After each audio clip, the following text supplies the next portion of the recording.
A microscope impregnated to an intersecting needle bounded to fleur-de-lis with the initial MLS located posteriorly is the main symbol of medical laboratory science. This symbol have certain meanings that a medical technologists know. Microscope is the main instrument that a medical technologists use, and the needle is used to draw blood.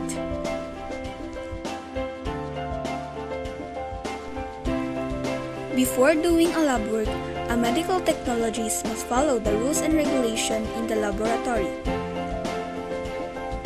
These rules are strictly enforced for the safety of the medical technologist. Always use protective gear such as lab gown, gloves, mask, and goggles. Tie your hair. Do not throw solids in the sink. No eating and playing. Segregate and discard waste.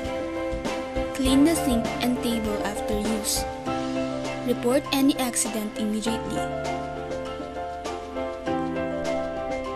Medical laboratory science has many branches, such as microbiology, blood banks, molecular diagnostics, phlebotomy, urinalysis, and many more.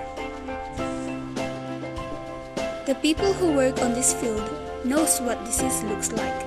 They perform hands-on works to solve puzzles based on science. Their attention to detail helps people.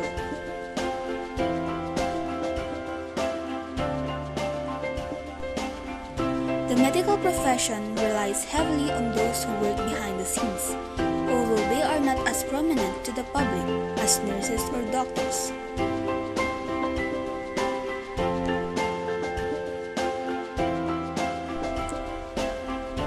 Medical laboratory technologies are trained to perform a broad spectrum of laboratory testing and procedures, playing a vital role in the diagnosis, treatment, and prevention of diseases. This is a highly technical field that uses complex materials.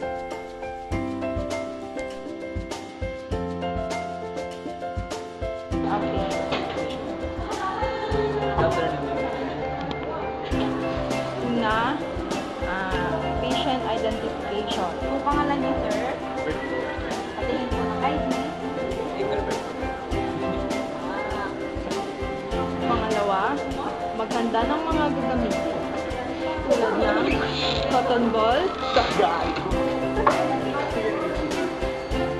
syringe, or vacuum cleaner, Blood is drawn from a vein, adapter, usually from the inside of the elbow or the back of the hand.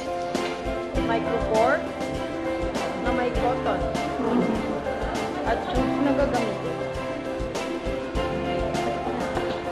Bitanol, The healthcare provider wraps an elastic band around the upper arm to apply pressure to the area and make the veins swell with blood. Take note, dapat 2 cm above ng pupuhanan at naka-close fit. After nun, instruct ang patient na i-open ang suit. The site is cleaned with germ-killing medicine or antiseptic.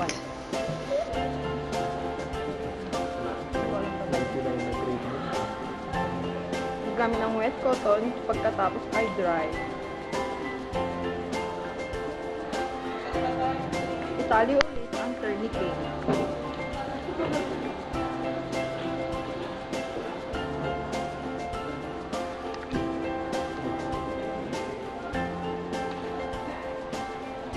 I-assemble ang mga gagamiting bagay.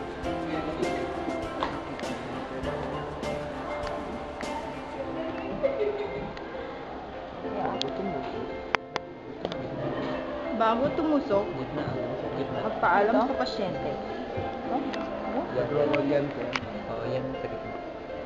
Tusok ko na po, sir. The healthcare provider gently inserts a needle into the vein.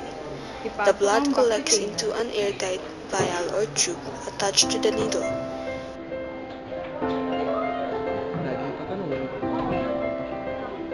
Okay lang po kayo?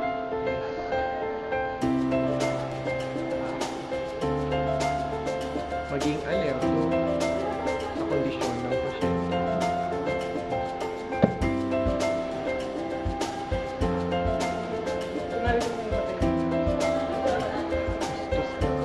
Saan niyo na po yung kamay niyo, sir? Tatanggalin lang. Okay. Pagkatapos na yung vaccinator tube. Imimix ito. The elastic band is removed from your arm. Once the blood has been collected, the needle is removed, and the puncture site is covered to stop any bleeding.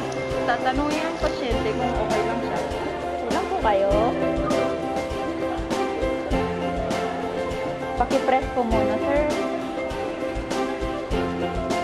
I-label ang mga tubes. Kasama ang pangalan ng pasyente, ang edad,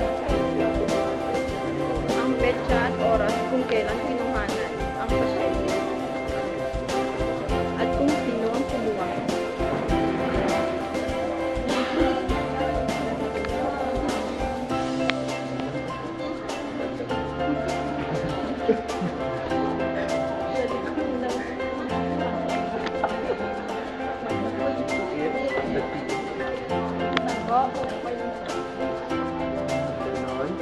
I-check kung meron pang natitirang dugo, at kung meron,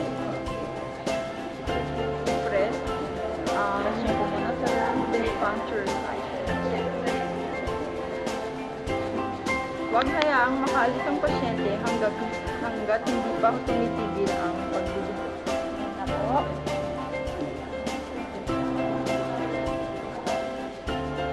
Siguraduhin okay lang ang pasyente. Itapon ang mga ginamit na materyales.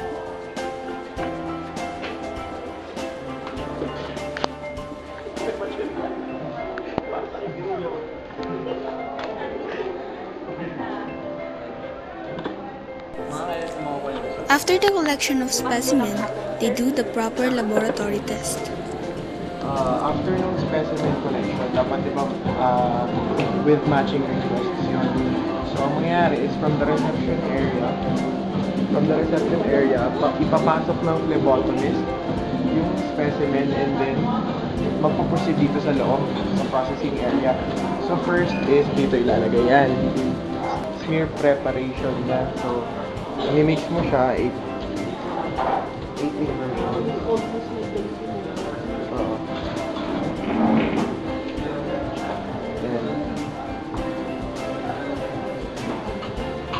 So, after nyan, gagawin mo siya ng smear. Spread mo siya. Yan. So, yan yung first niya. Kukuhanan mo yung hematocrit and hemoglobin ng pasyente. So, lalagay mo siya dyan.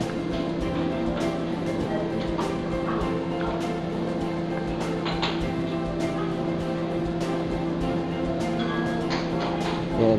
So, ayan na. After nun,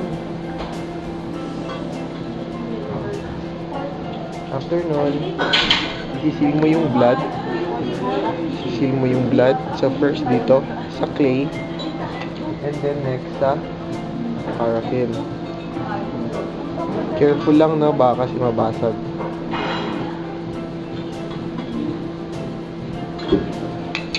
So, after nun, kukuha ka ng labeling tape. Ilalagay mo yung name ng patient, yung age, lahat ng necessary information. Kakabit mo siya dyan. Yun yung centrifuge or yung microfuge. Isi-centri niya siya. And then, ang mangyayari is after nun, makukuha nyo to. Ito yung final product. May hematocrit reader. So, dapat i-correspond siya dyan. I-read nyo yung reading C28 na doon sa line. And then, yung level ng plasma, ilalagay nyo siya dyan. Itatapat nyo siya dito. And then, ito, tatapat nyo siya doon sa intersection. After nun, makukuha nyo yung value, that's 0.42. So, after nito, kunwari, natuyo na yung smear, ang gagawin nyo is i-stain nyo na siya. Dito. i-stain nyo siya dyan sa staining area. So, for example, yan.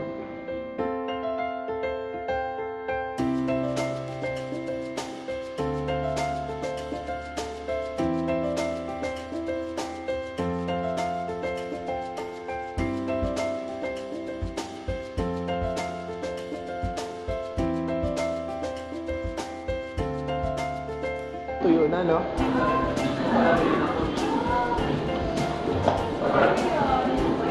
Ang next na gagawin namin is yung differential count. So, yung differential count, i-discount mo yung WBCC na blood cells into ito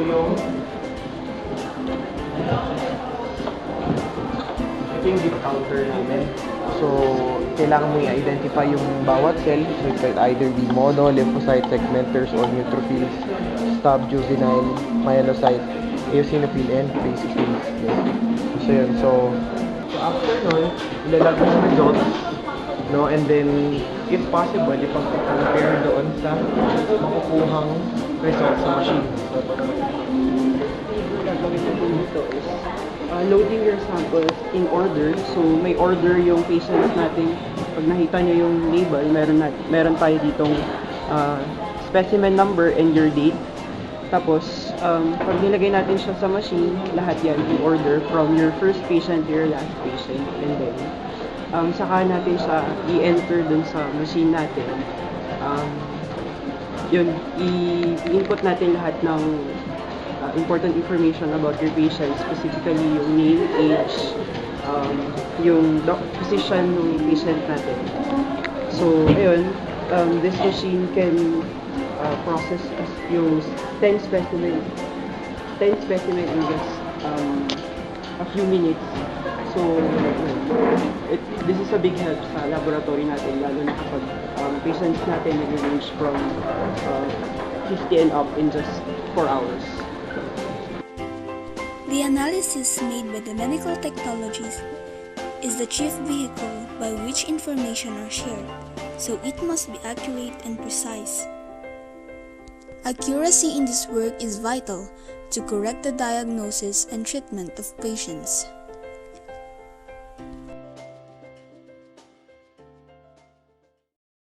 All the things that medical technologists do are learned from an educational institution.